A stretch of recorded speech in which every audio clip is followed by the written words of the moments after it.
The arena of Corva was carved from the bones of mountains and filled with the noise of 10,000 alien throats. Banners of 100 species rippled in the heat, and the air smelled of oil, dust, and blood.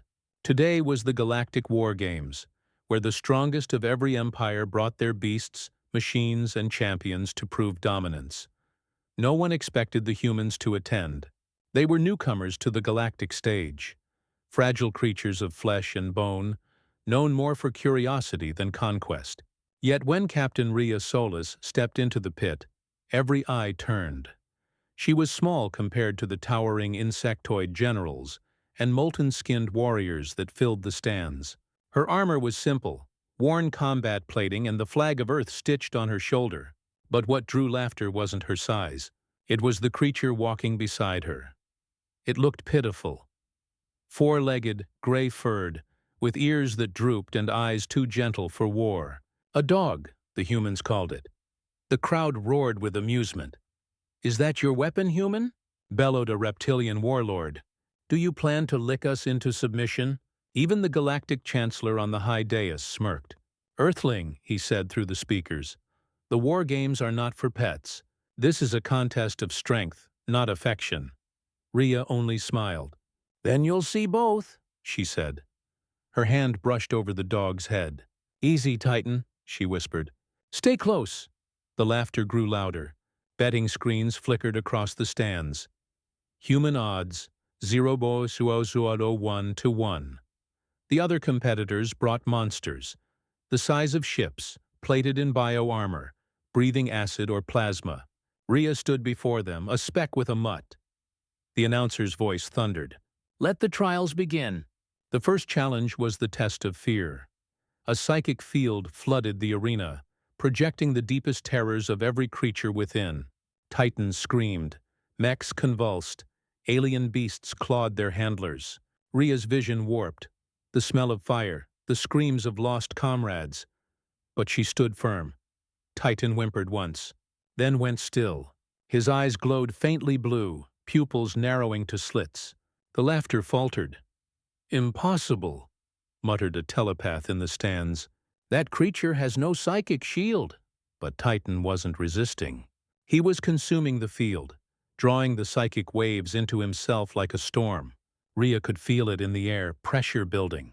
The lights flickered. When the field died, every other beast lay trembling or broken. Titan sat calmly beside Rhea, tail flicking once. The crowd grew quiet. The next trial was strength. Competitors had to pull a gravcore sled, 10 tons of compressed alloy. The great brutes strained, metal creaking under their claws. When Rhea's turn came, she simply pointed. "Fetch, Titan." The dog trotted forward. It put its jaws around the gravcore chain and, without sound, dragged it the full distance in a single, smooth motion. The ground shattered under the force. The audience gasped. "How?" someone stammered. Rhea folded her arms. "Titan's not a dog," she said softly. "Not anymore." The final trial was combat. The reigning champion, a 12-foot beast of the Crawl Dominion, entered the arena. It had 4 arms and a mouth full of fangs, each the size of a blade. "This will be mercy, human," it growled. "I'll make it quick." Rhea's visor shimmered. "Titan," she said. "Guard." The crawl lunged. Titan didn't move. The crowd held its breath. Then, the world shook, Titan's form blurred, bones expanding, muscles rippling beneath skin that split to reveal silver scales.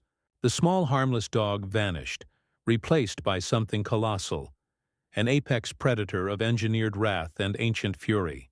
Its roar was not a sound but a shockwave, hurling sand and metal into the air, rattling the bones of spectators. The crawl froze, its bravado gone. What is that?" Titan struck. One swipe of its claw sent the crawl crashing through the arena wall. The creature tried to rise, but Titan's next roar made the ground quake. The energy sensors exploded in static. Every monitor went white. When the dust cleared, the mighty crawl champion lay unconscious.